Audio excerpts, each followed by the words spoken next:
బాగా పదాంబోజాన్నిసృత్య ద్రవరూపిణి. ఆ గంగాదేవి కోసం భూదేవి వచ్చి అంటోంది భగీరథునితో, నేను నీతో పాటు రానా అన్నదిట. ఎందుకంటే ఆ గంగని నేను ఆహ్వానిస్తాను నా మీదకి అందుటండి భూదేవి. ఇక్కడ ఆ గంగ రావాలి, నా మీద పడాలి, నేను పవిత్రురాలను అయిపోవాలి అనుకుంటుంది. అందుకే భూమి యందు అన్ని నీళ్లు ఒక ఎత్తు, గంగ మొక్కటి ఒక ఎత్తు. ప్రపంచంలో ఎవరికీ దొరకదు గంగా నది, భారతదేశానికి దొరికింది, మన ధన్యత. గంగ నీరు కాదు, అలా కనబడుతుంది అంతే. గంగ నీటిలో ఇప్పటికీ కూడా భౌతికంగా చూసినా ఆశ్చర్యకరమైన మహిమలు ఉన్నాయి గంగలో. అలాంటి పవిత్రమైన నది. అందుకే గంగలో మాత్రమే ఇది భూమికి సంబంధించిన, నేలకి సంబంధించిన నీరు కాదయ్యా, దీనిలో ఏదో దివ్యత్వం ఉంది, ఇది ఎక్కడదో అంతరిక్షాలది, ఇప్పటికీ ఆ లక్షణం ఉంది గంగలో. అలాంటి గంగ నా మీద పడితే నేను ధన్యురాలను అవుతాననుకుని భూదేవి భగీరథుడితో పాటు వస్తానందిట. సరే తల్లి రామ్మ, నువ్వు వస్తానంటే నాకేం పోయి అన్నాడు. ఈ రథంతో పాటు ఆవిడ కూడా వెళ్ళింది. ఇంకా ఇప్పుడు ఆయన శంఖనాదం చేయడానికి సిద్ధపడ్డాడు. పైగా శివుడు చెప్పాడు ఏ ముహూర్తంలో శంఖనాదం చేయాలో. సిద్ధం పెట్టుకుని ఆ ముహూర్తం వచ్చింది. కాచు కూర్చున్నాడు భగీరథుడు ఆ సుమేరు శృంగానికి చేరుకుని.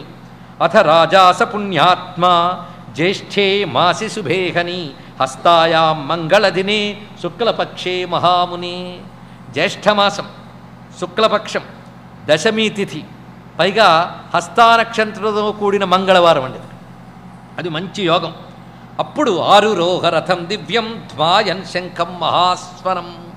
అక్కడ రథంపై కూర్చుని ఆ ముహూర్తంలో శంఖనాదం చేశాడు. పైగా మహాబాహు, ఆ బాహువులు ఎత్తి ఆనందాస్త్రులు రాలుతూ ఉండగా శంఖనాదం చేశాడు భగీరథుడు. ఆ శంఖనాదం చేస్తూ ఉంటే రాజా దద్భౌ మహాశంఖం యుగాంత జలదస్వనం. ఎలా ఉందయ్యా శంఖనాదం అంటే, అసలే దివ్య శంఖం మోగుతున్నది అక్కడెక్కడో అంతరిక్షంలో మేరుశృంగ శిఖరం వద్ద. పైగా మహా ఉత్సాహంగా ఊతున్నాడు గనక యుగాంత జలదస్వనం, ప్రళయకాలపు మేఘగర్జనలా ఉందిట ఆ శంఖనాదం. ఆ శంఖనాదం చేస్తూ ఉంటే అప్పుడు తదా విష్ణు పదాంభోజా నిసృత్య ద్రవరూపిణి. విష్ణు పాదం నుంచి పరిగెత్తుకొచ్చింది గంగానది. ఆ వస్తున్నప్పుడు ఆ వైకుంఠం నుంచి క్రమక్రమంగా ఆ దివ్యాంతరిక్ష భూమికల్లోంచి వస్తూ ఆ మేరు పర్వత శిఖరంపై గుభిల్లుమని దూకె తిరుగుళ్ళ గంగా, గుభిల్లుమని దూకె తిరుగుళ్ళ గంగా. గంగా కలకలధ్వానం కృత్వా వేగవతీ స్వయం. మహావేగంగా వస్తున్నదా గంగానది. అప్పుడు ఆ వస్తున్న గంగను చూసి భూదేవి ప్రార్థిస్తున్నది. దేవి గంగే జగద్ధాత్రి బ్రహ్మరూపే సురేశ్వరి లోకానిస్తారణార్థాయ ద్రవరూపే ప్రసీదమే. అమ్మా, లోకాల్ని తరింపజేసే తల్లి, ఓ ద్రవరూపిణి పరబ్రహ్మస్వరూపిణి రామమ్మ అని ఆహ్వానించి నాపై నువ్వు రా, నన్ను తరింపజేయు. భగీరథుడు తెస్తే నువ్వు వస్తావు భూమి మీదకి, కానీ నేను దానికి యోగ్యురాలనవ్వాలి, అందుకు వచ్చి ప్రార్థన చేస్తున్నాను తల్లి అంటే ఆ గంగ అక్కడ నిలబడి అంటోందిట, భగీరథుని అడుగు, ఎందుకంటే నేను ఆయన తపస్సు వల్ల వచ్చాను కనుక అందరూ తీసుకుంటారంటే నేను ఒప్పుకోను, ఆయన ఒప్పుకుంటే నేను ఒప్పుకుంటానంది. అప్పుడు భగీరథుడు అన్నాడు, అమ్మా నువ్వు పాతాళానికి వెళ్ళాలి కానీ భూమి అడుగుతోంది కనుక భూమిని కూడా తరింపజేసి పాతాళానికి రా అమ్మా, లేకపోతే నేరుగా పాతాళానికే వెళ్ళేదేమో. అప్పుడు వెంటనే ఆ తల్లి ఒక మాట అన్నది, శృంగం దాకా వచ్చాను కానీ నేను దిగాలి అంటే తట్టుకోవడం కష్టమయ్యా, ఈ భూమి సామాన్యం కాదు.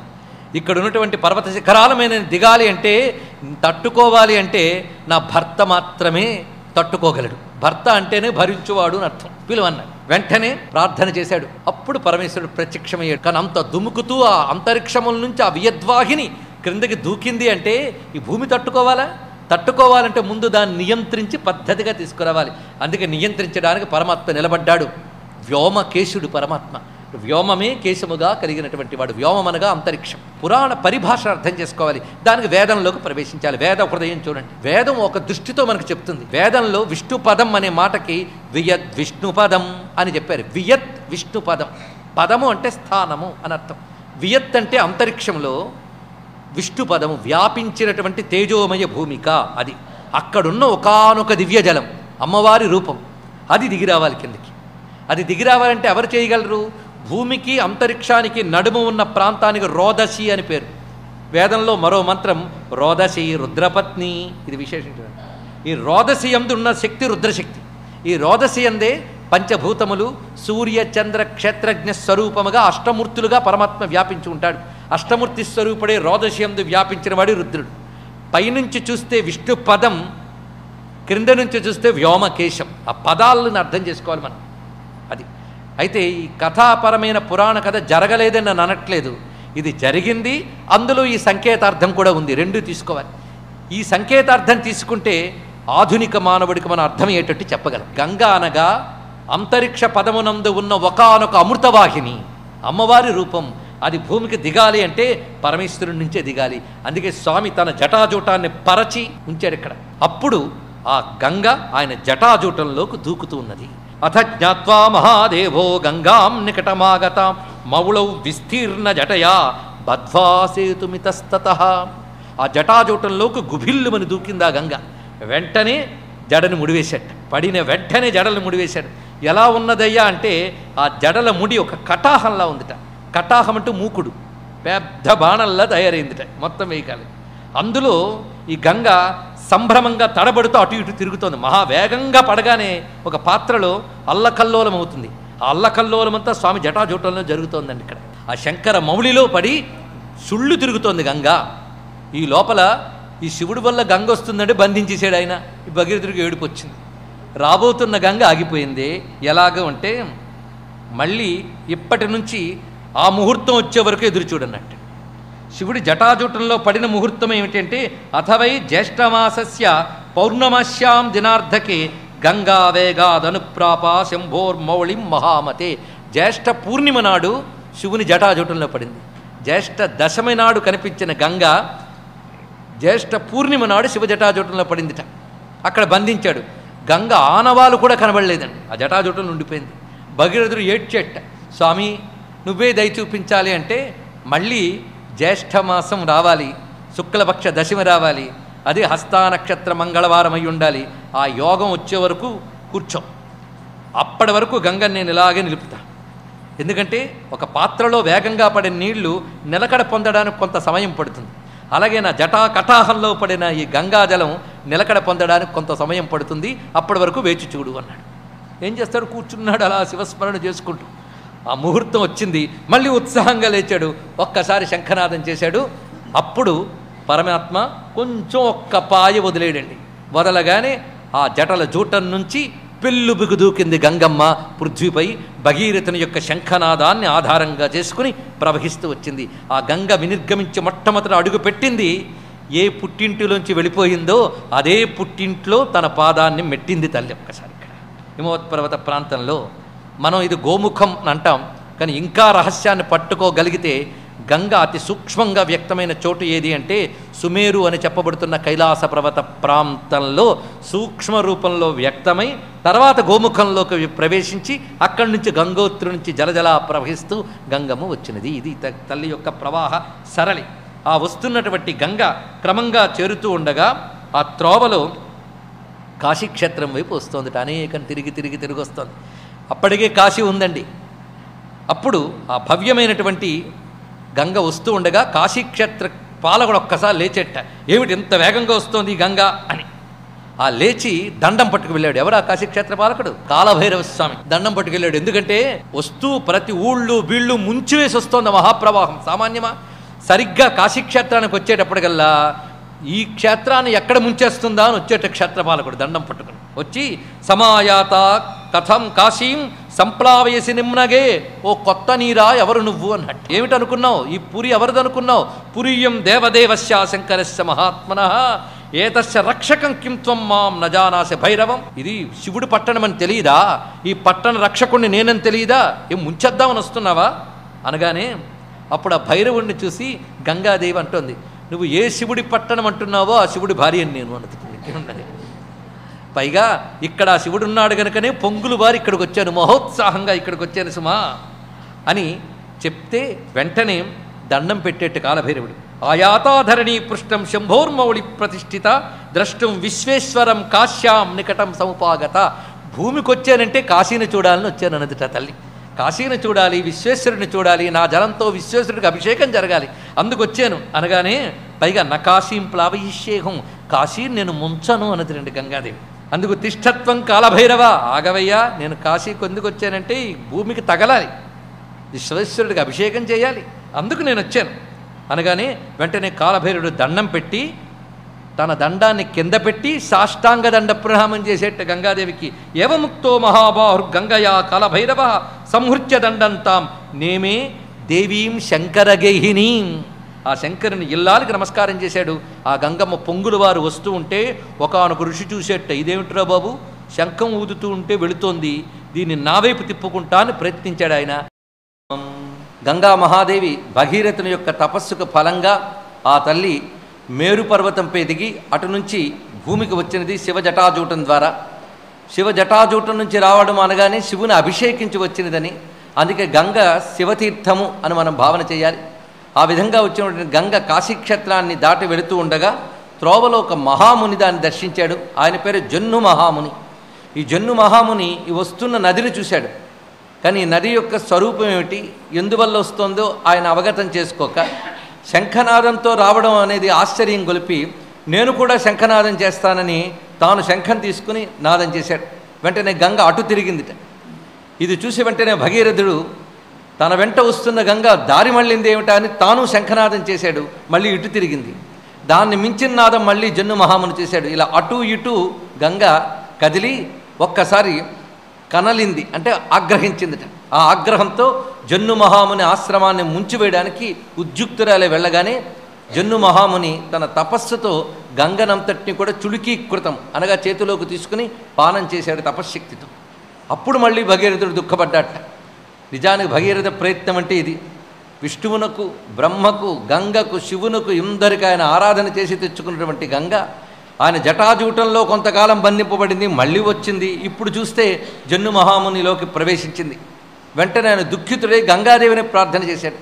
అప్పుడు గంగాదేవి అంతర్వాణిగా భగీరథుడిలోంచి పలికి ఓదార్చిందిట. నువ్వు మళ్ళీ శంఖనాదం చేయి, నేను జన్ను మహాముని నుంచి వస్తానని భగీరథునికి అభయం చెప్పి శంఖనాదం చేయమని ప్రేరేపించింది అంతర్వాణిగా.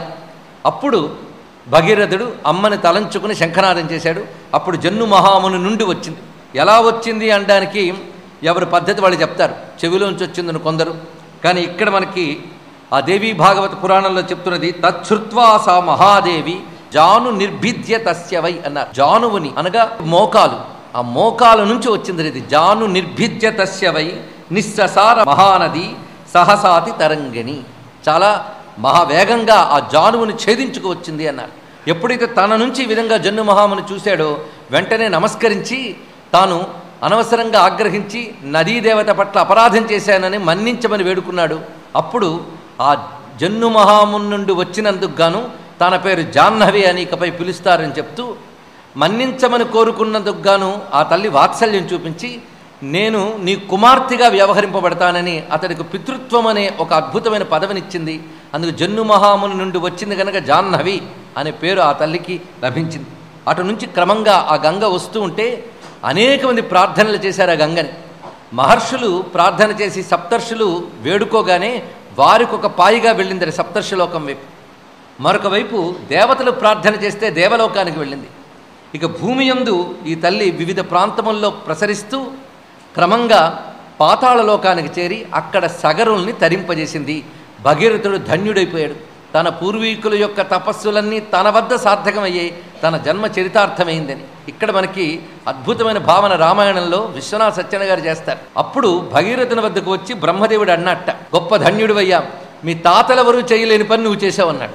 అనగా నిజానికి అహంకారం వస్తుంది. కానీ భగీరథుడు ఎంత సంస్కారవంతుడంటే 2 చేతులు దోయిలించి ఒక మాట చెప్పాడు, మా తాతలు 2 తరాలు తపస్సు చేశారు గనకనే నా దగ్గరికి వచ్చినప్పటికీ అది పండింది. వాళ్ళు చెయ్యకుండా నేనే ప్రారంభించి ఉంటే మళ్ళీ 2 తరాలు పట్టేదన్నాడు. అదే పూర్వీకుల తపస్సు తర్వాత వారికి అలా కొనసాగుతుంది. అది తన పితృభక్తిని ఆ విధంగా ప్రకటించాడు ఆయన. అప్పుడు బ్రహ్మదేవుడు ఒక మాట అంటట, నువ్వు గంగని తేవడం అంతా ఒక ఎత్తు, ఈ మాట ఒక్కటే ఒక ఎత్తు అన్నట్టు. ఆ పితృభక్తిని ప్రకటించడం అంత రమ్యమైన భావన మనకి రామాయణంలో కనబడుతున్నది. మొత్తానికి గంగావతరణం అనేటువంటిది ఒక దివ్యమైన ఘట్టం ఇది. అందుకే దీన్ని అటు రామాయణంలో, భారతంలో, భాగవతంలో 3 చోట్ల కూడా గంగావతరణ గాథ ఉన్నది. దేవీ భాగవతం ప్రధాన పురాణంలో, ఉపపురాణంలో కూడా దీన్ని చెప్పారు. 2 చోట్ల 2 రకాలుగా చెప్పారు. అయితే ఏది సత్యము అనడంలో ఒక మహాసత్యాన్ని 2 రకాలుగా ఆవిష్కరించారని చెప్పుకోవాలి, కానీ ఒకదానికోటి విరుద్ధం అనుకోకూడదు. అయితే గంగ కథలో మనం ప్రస్తావన చేస్తే తెలుసుకోవాల్సిన అనేక అంశములు ఉన్నాయి. మొట్టమొదటిగా గంగాదేవి బ్రహ్మ కమండలంలో ఉంది, తర్వాత విష్ణు పాదంలోకి వెళ్ళింది, ఆ తర్వాత శివుని జటాజూటంలోంచి వచ్చింది. దీన్ని బట్టి చూస్తే ఎప్పుడైనా మహాశక్తి అంటే బ్రహ్మ విష్ణు శివాత్మకం కావాలి. అందుకే గంగాదేవి బ్రహ్మ విష్ణు శివాత్మకమైన మహాశక్తి అనేది ఇందులో మనం తెలుసుకోవాల్సిన ఒక అంశం. పైగా గంగకి త్రిపథగా అని పేరున్నది, త్రిపథగామిని, త్రిపథగా అని. స్వర్గలోకంలోకి వెళ్ళినప్పుడు ఊర్ధ్వలోకంలో మందాకిని అనే పేరుతో ప్రవహించింది. భూమి యందు భగీరథ చక్రవర్తి పేరు నిలబెట్టడానికి భాగీరథి అనే పేరుతో ప్రవహిస్తున్నది. పాతాళమునందు భోగవతి అనే పేరుతో ప్రసరిస్తున్నది. అక్కడ ఉన్నటువంటి మహాత్ములు కోరిక మేరకు అక్కడ ప్రవహించింది. ఇలాగ 3 మార్గాల్లో ఉన్నందుకు గాను దానికి త్రిపథగా అని పేరు. పైగా నాదంతో వచ్చింది గంగ. ఇది మనం గమనించుకుంటే ఇవన్నీ చూస్తూ ఉంటే మనకి సంపూర్ణముగా యోగ ప్రక్రియ కూడా కనబడుతుంది. మన లోపల గంగను ఆవిష్కరించుకోవలసినటువంటి విషయం. సుషుమ్నా నాడి గంగకి సంబంధించింది అని మనకి శాస్త్రంలో చెప్తున్న అంశం ఇది. అలా మనం పరిశీలించినట్లయితే నాదానుసంధానం అంటే ప్రణవనాదానుసంధానంతో ఆ పెళ్ళుబుకినటువంటి ధార ఆ పైకి వెళుతూ బ్రహ్మ విష్ణు శివాత్మకమై దాటుతూ వెళ్ళడం, అదే బ్రహ్మ విష్ణు రుద్రాత్మకమే రావడం. ఆ త్రిపథగా ప్రవహించడంలో ఉన్న పద్ధతి ఇది. ఈ విధంగా కుండలిని యోగ రహస్యం కూడా గంగావతరణలో మనకు కనబడుతున్నది. ఇది మన లోపలి గంగావతరణ, ఇది బాహ్యంగా ఉన్న గంగావతరణ. అందుకే గంగావతరణ పారాయణం చేసినా స్మరణ చేసినా మన పాప పరిహారం అవుతున్నది. గంగ చరిత్ర వింటే ధన్యులమవుతున్నాం. అందుకే దీన్ని ప్రతి పురాణం పేర్కొన్నది, అంత విశేషమైనది. ఇప్పుడు గంగ గురించి మరికొన్ని విశేషాలు చెప్తున్నారు. ఈ గంగా అనే పేరు చాలా దివ్యమైనది, అమ్మవారి యొక్క పేరు ఇది. అందుకే లలితా శాస్త్రం అంతా మీరు చదివాక 10 పేర్లు చెప్తారు, అందులో గంగ పేరు కూడా ఉన్నది. మీరు పరిశీలించండి గంగా గాయత్రివి చెప్పేటప్పుడు. అందుకే నామ్నా సహస్రమధ్యేతు సత్యం సత్యం మహాముని భగవత్యా పరన్నామా గంగేతి సముదీరితం. అందుకు గంగా అనేది పరాశక్తి యొక్క పేరు. ఇక్కడ గంగా అంటే నిత్య గమనశీలమైన చైతన్య స్రవంతి, ఇది గంగ శబ్దానికి అర్థం. అందుకు న గంగాస్మరణం ఎత్ర దినే సముపజాయతే తద్దినం దుర్దినం జ్ఞేయం మేఘచ్ఛన్నం నదుర్దినం. సాధారణంగా దుర్దినము అంటే సూర్యుడు అస్సలు మనకు కనబడకుండా ముసురు పట్టి రోజంతా ఉంటే దాని దుర్దినం అనాలట. కానీ అది కాదయ్యా దుర్దినం. ఏది దుర్దినం అంటే ఏ రోజు గంగని స్మరించకుండా గడుస్తుందో ఆ రోజు దుర్దినం అన్నారు. అందుకు గంగని నిత్యం స్మరించాలి మనం ఎక్కడున్నప్పటికీ. గంగా గంగేత యో బ్రూయాత్ యోజనానాం సతేరపి. కొన్ని వందల యోజనాల దూరంలో ఉన్నా గంగని స్మరించుకోవాలి. అందుకే స్నాన సమయంలో కూడా గంగానామాలతో స్నానం చేయాలని పెద్దవాళ్ళు చెప్పారు. లేనప్పుడు భగవన్నామస్మరణతో జరగాలి. అది నందిని నళిని సీత మాలినీ చ మహాపగా విష్ణు పాదాబ్జ సంభూత గంగా త్రిపథగామిని భాగీరథి భోగవతి జాహ్నవి త్రిదశేశ్వరి అనేటువంటి నామాలతో స్నానం చేయమంటారు. అలాంటిది గంగా స్నానం ఈ నామాలతో చేస్తే మరీ విశేషం. ఇక్కడ ఆ విషయాన్ని చెప్తూ పైగా గంగ గురించి ఆ నామస్మరణ చేస్తూ స్నానం చేయడం ఒకటి, గంగానామం మంత్రంలా జపించడం ఒకటి. శ్రీ గంగాయై నమః ఇదొక మంత్రం. దీన్ని జపం చేసుకోవచ్చు, గంగ అనుగ్రహం పొందగలం. పైగా గంగాదేవి దగ్గరికి వెళ్ళేటప్పుడు ఎన్ని రకాలుగా ధన్యతని సంపాదించి వెళ్ళాలి, ఆ స్నాన నియమాలు ఉన్నాయి, ఆ నియమబద్ధంగా వెళ్ళాలి. పైగా గంగ వద్దకు వెళ్ళి ఆగత్య ప్రణమద్దేవీం ఎస్తు భక్త్యా సమాహిత శరీరం సార్థకం తస్య ఋషు జన్మచ సార్థకం.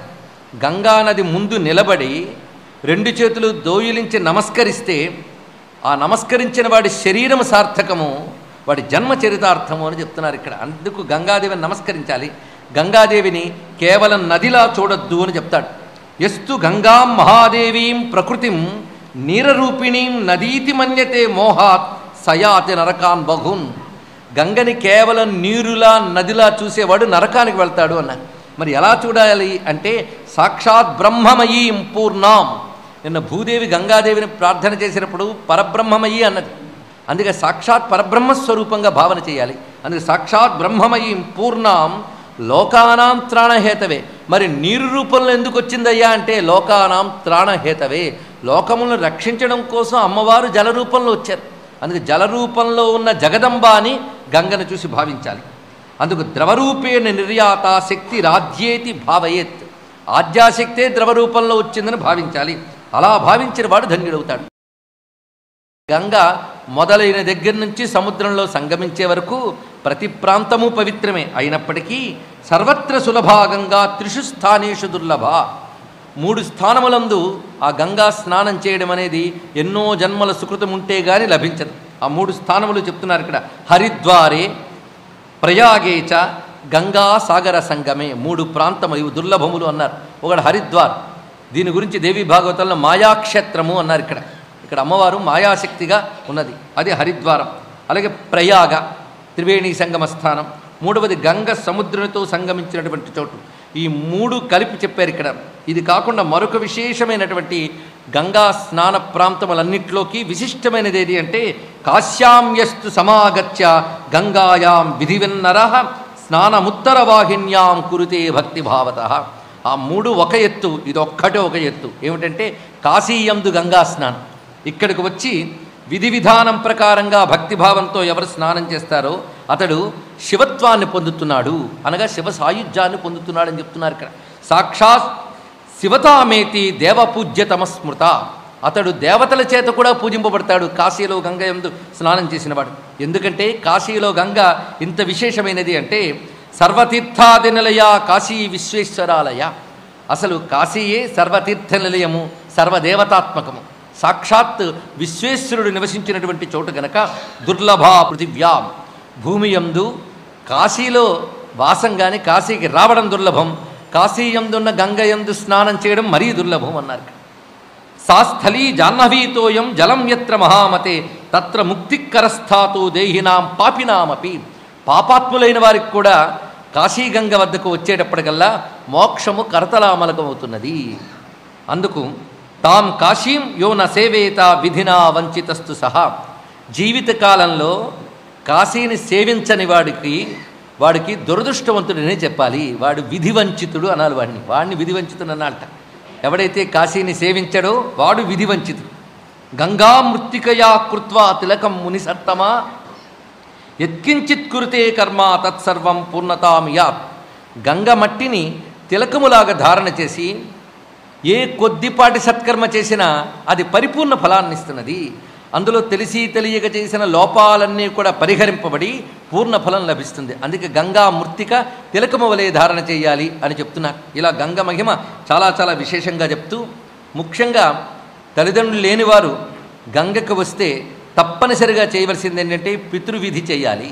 ఇది వివరిస్తున్నారు ఇక్కడ. అది చెయ్యకుండా వెళితే అది వ్యర్థమవుతుంది కాశీయాత్ర. ఇది చాలా ప్రధానంగా వివరిస్తున్నారు ఇక్కడ. పైగా ఎవరైనా ఇంటి నుంచి వాళ్ళ పిల్లలు బయలుదేరారు గంగ వద్దకు అంటే ఆ పితరులు పరలోకాల్లో నృత్యంతి పితరం సర్వే గంగాముద్దిశ్య గచ్చతాం. నృత్యంతి పితర సర్వే, మొత్తం పితృదేవతలు నాట్యం చేస్తారట. ఆహా, మా వంశంలో ఒకడు బయలుదేరాడు, మేమందరం తరించిపోతామని ఆనందిస్తారు. అతడు ఇక్కడికి వచ్చి శ్రాద్ధం చేస్తే వాళ్ళు తృప్తి చెందుతారు. అలా కాకుండా వెళితే ఏమవుతుంది ఇది వివరిస్తున్నాడు ఇక్కడ. గంగాతీర్థం సమాసాధ్య శ్రాద్ధం కుర్యాచ్చ తర్పణం పితॄణాం తృప్తయే మర్త్య స్తన్యధా నరకం వ్రజేత్. ఇక్కడికి వచ్చి పితృశ్రాద్ధము పితృతర్పణము చెయ్యకుండా వెళితే అతను నరకగామి అవుతారు. ఎందుకంటే ఆ వచ్చినవాడు తిరిగి వెళ్ళిపోతే పితరులు నిరాశపడి అయ్యో ఎంత పని చేసేవరా అనుకుంటారు. పితృదేవతలు నిరాశపరిస్తే వాడికి ఇహము ఉండదు, పరము ఉండదు. తెలుసుకోవాలి ఇక్కడ. పితృదేవతలు నిరాశపరిచిన వారికి ఇహము ఉండదు, పరము ఉండదు. నిరాశా పితరో యాంతి శ్రాద్ధాభావే యతోమునే. శ్రాద్ధ అభావే, శ్రాద్ధము చేయకుండా వెళితే పితరులు నిరాశ చెందుతారు. ఇది స్పష్టంగా చెప్తున్నటువంటి విషయం. అందుకే మనకి హరివంశం కానీ ఇతర పురాణములు కానీ దేవతా పూజల కంటే పితృదేవతా పూజ ముఖ్యమని చెప్తుంది ఇక్కడ. అందుకే మానేశానండి దేవపూజ అన్నాడు ఒక ఆయన. దాని అర్థం పితృదేవతల పూజ ప్రాధాన్యం చెప్పడమే కానీ దేవపూజ మానేయమని కాదు. చిత్రం మనం తెలుసుకోవాలి ఏంటంటే దేవతలు కూడా పితృదేవతలను పూజిస్తారు. అందుకు పితృదేవతలు అందరికీ పూజ్యలే. దేవపితరులు మానవ పితరులు అని చెప్పబడుతుంటారు మనకి. అందుకు ఆ పితృదేవతల ఆరాధన దేవతలకి మానవులకు కూడా చాలా ముఖ్యమైనది. పైగా పితృదేవతల ఆరాధన చేసిన వారికి ఇహంలో పాప సంహారం జరిగి వంశవృద్ధి మొదలైనవన్నీ కలుగుతుంటాయి. అందుకు కుటుంబంలో వారికి ఇది ముఖ్యం. సంతుష్టా పితరో యస్య తస్య జన్మచ సార్థకం. ఎవరి వలన పితృదేవతలు సంతుష్టులవుతారో వాళ్ళ జన్మ సార్థకం. విఫలం జీవనం తస్య పితరో యస్య కోపితాః. ఈ మాట చెప్పడంలో గంగా తీరమునందు పితృశ్రాద్ధం విధానం చెప్తారు ఇక్కడ. అందుకు ఈ పరమపావనమైన గంగయందు చేయవలసిన పనుల్లో ప్రధానమైనది ఈ శ్రాద్ధము తర్పణము.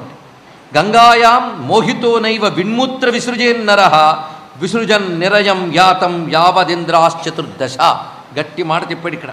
గంగ వద్దకు వచ్చి ఎవడైతే కలుషితం చేస్తాడో, ఇది చాలా ముఖ్యమైనది, అది విన్మూత్ర విసృజేన్నరహ అన్నారు ఇక్కడ. విన్మూత్రాదులతోనూ ఇతరత్రా కూడా గంగ దగ్గర కలుషితం చేసిన వాడికి మొత్తం 14 ఇంద్రులు ఉన్నంతకాలం నరకంలో ఉంటాడు అన్నారు. 14 ఇంద్రులు అంటే ఒక కల్పకాలం అనమాట, మామూలు కాదు. అంటే 14 మన్వంతరాలు, మన్వంతరానికి ఒక ఇంద్రుడు మారతాడు. 14 మన్వంతరాలు కలిపితే ఒక కల్పకాలం కదా. ఒక కల్పకాలం అంటే సామాన్యమా? 71 మహాయుగాలు. అంతకాలం నరకంలో ఉంటారు కాశీక్షేత్రంలో గంగవద్ద విన్మూత్రములు విడిచిపెట్టిన వారు. నిజానికి బోర్డులు రాసి పెట్టాలండి, ప్రతి చోట పంచాలి, ఇది బాధ్యత. ఊరికను వచ్చి కాశీలో ఉంటున్నాం, కాశీలో స్నానం చేస్తున్నామని కాకుండా వీలైనంత వరకు ప్రతి స్నానఘట్టం దగ్గర తాటికాయ అంత అక్షరాలు ఈ శ్లోకం రాయండి. అంతేగాని గంగని మనం పాడు చేయకూడదు, గంగ మనకు పవిత్రము అంటే లాభం లేదు. నాశనమైపోతావరా అంటే కానీ జాతి విరదు. అసలు ఎప్పుడైనా నదీ సమీపంలో నా నిష్ఠీవా నా మూత్రపురి శంకుర్యాత్ అని వేదం చెప్తున్నది మనకి. అలాంటిది మన దేశానికి వచ్చి ఎవడో చెప్తాడు భారతదేశం వాళ్ళకి క్లీన్లీనెస్ చేత కాదండి, ఎక్కడ పెడితే అక్కడ చెత్త వేస్తారు అని. కానీ భారతదేశంలో భారతీయ సంస్కృతిలో అటువంటి అసహ్యమైన పనుల్లో భారతీయుల్లో ప్రవేశించింది, వచ్చింది బాధ. భారతీయత వేరు, భారతీయులు వేరు అయిపోయారు ఇప్పుడు మనకి. పూజలు పునస్కారాలు నేర్చుకోవడమే కాకుండా ఈ సంస్కారాలు నేర్చుకోవాలి. వీటి దోషాలు చెప్తున్నాడు ఇక్కడ. మొత్తం కల్పకాలం వాళ్ళు నరకంలో ఉంటారు అని వివరం చూపిస్తున్నారు. అందుకు ఇటువంటి నియమాలతో గంగా స్నానం ఒకటి. గంగా స్నానం నిత్యము చేయవలసిందే. పైగా ఇతరత్రా కొన్ని నదులకైతే చాతుర్మాస్యములందు స్నానం చేయరాదని అంటారు, కానీ గంగయందు చాతుర్మాస్య స్నానం విశేషంగా చెప్పారు, అదొకటి ప్రత్యేకత. కానీ గంగా స్నానం సర్వకాల సర్వావస్థల్లోనూ శ్రేష్టముగా చెప్పబడుతున్నది. అయినప్పటికీ కొన్ని ప్రత్యేకమైన తిథులు చూపిస్తున్నారు. అది మాఘశుద్ధ సప్తమి, రథసప్తమి. అప్పుడు గంగా స్నానం చేసి ఆ గంగా తీరంలో సూర్యారాధన చేసినట్లయితే వాడికి ఆది వ్యాధులు తొలగి ఆరోగ్యవంతుడవుతాడు. గంగ ఒడ్డును ఎన్నో సాధించవచ్చండి. కేవలం పాపం పోయి మోక్షం మాత్రమే కాదు, ఐహికమైన ఫలసిద్ధులు చాలా ఇస్తుంది గంగ. ఆ తల్లి వద్దకు వెళ్ళినప్పుడల్లా భావించవలసిందంటే తెల్లని కాంతులతో ప్రకాశిస్తూ ఉన్నది. జలదేవతలు చుట్టూ కొలుచుకుంటూ ఉన్నారు. పైగా 2 చేతుల్లో కమలములు పట్టుకుంది, ఒక చేతిలో కలశం పట్టుకుని ఇంకో చేత్తో అభయహస్తమిస్తూ ఉన్నది. మకరవాహినయే ప్రసన్న వదనంతో ఉన్న గంగాదేవిని ధ్యానించి గంగా స్నానం చేయాలి. గంగ ఒడ్డున ఏ పాటి జపం చేసినా అది అత్యధికమైన ఫలాన్ని ఇస్తుంది. పైగా ఈ క్షేత్రంలో గంగ ఒడ్డున మంత్రము ఉన్నవారు జపం చేసుకుని పురస్కరణ చేసుకోవడం ఒక యోగము అని వివరిస్తున్న దేవి భాగవతం. అటువంటి పవిత్రమైనది ఈ గంగ. ఈ గంగయందు ఇక మాఘ పూర్ణిమ, కార్తీక పూర్ణిమ వీటి స్నాన విశేషాలు చాలా చెప్పారు. అన్నిటికీ మించి గంగ అవతరించిన రోజు ఉన్నది మనకి. జ్యేష్ఠ శుక్ల దశమ్యాంతు గంగావై నిస్ససారహ. జ్యేష్ఠశుద్ధ దశమి అప్పుడు ఆ తల్లి వచ్చిందిట. పరిత్రాణాయ లోకానాం మహాపాతికనామపి. మహాపాతకాలున్న వాళ్ళనైనా తరింపజేస్తానన్నది. చిత్రం ఏంటంటే మనం ఇతర ప్రాంతాల్లో ఉన్నప్పుడు ఎన్ని పాపాలు చేసినా గంగ దగ్గరికి వచ్చి పశ్చాత్తప్తులమై స్నానం చేసి ఇక్కడ పాపం చేయకుండా శివారాధన చేసుకుంటే అతనికి తప్పకుండా మోక్షం లభిస్తుంది. కానీ ఇక్కడికి వచ్చి మళ్ళీ పాపం చేస్తే మాత్రం అంత తేలిగ్గా పోదుట. అందుకు ఎలాగో కాశీలో ఉంటున్నాం కనుక పాపాలు చేసినా పర్వాలేదండి, కాశీలో పోతే మోక్షం, ఇది చాలా పొరపాటు. కాశీలో పోయినంత మాత్రాన మోక్షం రాదు. కాశీకి వచ్చి పాపాత్ముడై పోతే వాడు రుద్రపిశాచమై ఎన్ని యుగాలు ఉంటాడో తెలియదు. అది వాడు పొందే వేదన ఎంత ఇంత కాదు. ఇవన్నీ తెలుసుకోవాలి. అయితే మరి కాశ్యాంత మరణాన్ముక్తి అనడంలో విశేషం ఏంటంటే అలాంటి పాపాత్ములకి ఆ పిశాచ అనుభవంతో కొంత వేదన, తర్వాత కొన్ని యాతనలు అయిపోయిన తర్వాత మళ్ళీ పుట్టకుండా అట్టుంచడు పైలోకాలకు వెళ్ళి ముక్తి పొందుతారని చెప్పారే కానీ ఎంత పాపపడిన ఇక్కడికి వచ్చి చచ్చిన వెంటనే అలా కైలాసానికి పోతాడు అనుకోవద్దు. ఇది కాశీకి వచ్చి పోతే మోక్షం రాదు అంటే ఒక బాధ, ఎలాంటి వాడి పోయినా మోక్షం వస్తుందంటే అదో బాధ. అందుకు మంచి పరిష్కారం మనకి చర్చ జరుగుతుంది చాలా విశేషంగా. అది కాశీఖండంలో ఉంది, శివపురాణంలో ఉన్నటువంటి విషయం. అని కాశీక్షేత్రంలో మసలుతున్నప్పుడు, తీర్థస్నానాలు చేసేటప్పుడు, తీర్థ విధులు ఆచరించేటప్పుడు మరింత నియమంగా ఉండాలి. నియమం లేకుండా తీర్థయాత్ర, క్షేత్రయాత్ర, క్షేత్రవాసం, తీర్థవాసం చేయకూడదు. నియమ సహితంగానే చేయాలి. అలాగే ఈ తీర్థంలో నేను ఫలానా నుంచి ఫలానా వరకు ఉంటాను అన్నప్పుడు తప్పనిసరిగా అప్పుడు ఆహార నియమం పాటించాలి. అలాగే క్షురకర్మ చేసుకోకూడదు. కాశీక్షేత్రం నుండి కూడా రోజు షేవింగ్ చేసుకునేవాళ్ళు పాపాత్ములే, గుర్తుపెట్టుకోండి. క్షేత్రవాసం చేసేటప్పుడు అప్పుడు ఉండవలసిన నియమాలు ఇవన్నీ కూడా శాస్త్రం చెప్తున్నది. ఇవన్నీ అలాంటప్పుడే క్షేత్రం యొక్క ఫలం మనం లభింపగలం. ఎప్పుడైనా నియమబద్ధంగా ఉండదలుచుకుంటేనే తీర్థయాత్ర, క్షేత్రయాత్ర. అందుకు ఏవైనా పవిత్రం చేసేస్తుంది అంటే నువ్వు నియమంగా ఉంటే పవిత్రం చేస్తుందని తెలుసుకోవాలి. చాలా నియమబద్ధంగానే తీర్థయాత్ర, క్షేత్రయాత్ర చేయాలి. అంతేగాని అటు గంగా స్నానానికి వెళుపుతారు, చేతులు షాంపూలు పట్టుకెళ్తారు. ఎప్పుడైనా సరే నదీ స్నానం చేసినప్పుడు అభ్యంగ స్నానం కూడదు. ఒంటికి నూనె రాసుకుని స్నానం చేయడం కానీ, అలాగే తలకి షాంపూలు రాసుకోవడం కానీ, ఒంటికి సబ్బు రాసుకోవడం కానీ, బట్టలు ఉతకడం కానీ చెయ్యరాదు. అది కేవలం నదిని పాడు చేయకండి అని చెప్పేటువంటి స్లోగన్ మాత్రమే కాదు, ఋషులు చేస్తున్న హెచ్చరిక. ఇది తెలుసుకోవాల్సిన ప్రధానమైన అంశం ఇక్కడ. పై ఎలా చేయాలి అంటే, నదీ స్నానం ఎప్పుడు మునకలే, మునిగి లేవడమే అంతే. అక్కడ మళ్ళీ ఒళ్ళంతా తోముకోవడం ఏ విధంగానూ కూడదు. ఇది తెలుసుకోవాలి. నదిలో ఈత కొట్టరాదు, ఇది కూడా చెప్పారు ఇక్కడ. ఈత వచ్చు కదని ఈత కొట్టినా అది తీర్థస్నాన ఫలమివ్వదు. ఇవన్నీ వివరించారు ఇక్కడ. ఏదో ప్రాణాంతక పరిస్థితులు వేరు, ఇవన్నీ శాస్త్రమునందు ఉన్నటువంటి విషయం. ఈత కొడితే నదిని కొట్టిన దోషం వస్తుంది, తాడనా దోషం. ఇవన్నీ వివరిస్తున్నారు ఇక్కడ, తెలుసుకోవాల్సిన తీర్థస్నాన విధి. అయితే ఇంకో రమ్యమైన విషయం చెప్తున్నారు ఇక్కడ. కోటి జన్మార్జితం పాపం భారతే యత్ కృతం నృభిః గంగాయా వాతస్పర్శేన నశ్యతీతి శృతౌ శృతం. వేదములందు చెప్పబడిన మాట చెప్తున్నాను అంటున్నాను నారాయణుడు ఇక్కడ నారదుడితో. గంగ గాలి తగిలితే అనేక జన్మల పాపం పోతుంది రండి. గంగ గాలి. ఒకప్పుడు నారదుల వారు కాశీక్షేత్రానికి వచ్చి అక్కడెక్కడో ఘట్టం దగ్గర మొదలుపెట్టి నడుచుకుంటూ వెళ్తున్నట్ట, స్నానం చేయలే. గంగమ్మ చూస్తూ దిగుతాడేమోనని. ఎందుకంటే మన వల్ల గంగమ్మ కొరిగేదేవి లేదు, మరికొన్ని పాపాలు అందులో దిగుతాయి తప్ప. అదే పుణ్యతీర్థాలు ఎప్పుడు పుణ్యాత్మలు స్నానం చేయాలని ఎదురు చూస్తూ ఉంటాయట. వీళ్ళు వదిలిన పాపాలన్నీ అందులో దిగుతూ ఉంటాయి. ఆ పుణ్యాత్ములు స్నానం చేస్తే ఆ పాపాలు పోతూ ఉంటాయట. అందుకే పుణ్యతీర్థాలు యోగులు స్నానం చేయాలని ఎదురు చూస్తాయి. అందుకు నారదుల వారు ఎప్పుడు వస్తున్నారో అప్పుడు ఎదురు చూస్తోందిట గంగ. కానీ ఆయన స్నానం చేయకుండా వెళ్ళిపోతున్నాడు ఘట్టాలన్నీ దాటి. అప్పుడు గంగాదేవి ఎదురుపడి, ఏమి స్వామి స్నానం చేయకుండా వెళ్ళిపోతున్నావు, పాప సంహారం గంగ అంటారేమో, నువ్వెందుకు స్నానం చేయమంటే, నీకొచ్చి స్నానం దాకా ఎందుకమ్మా, నీ గాలి తగిలితే చాలదా అన్నట్టు నారదుల వారు. అంత పవిత్రమైంది గంగమ్మ తల్లి.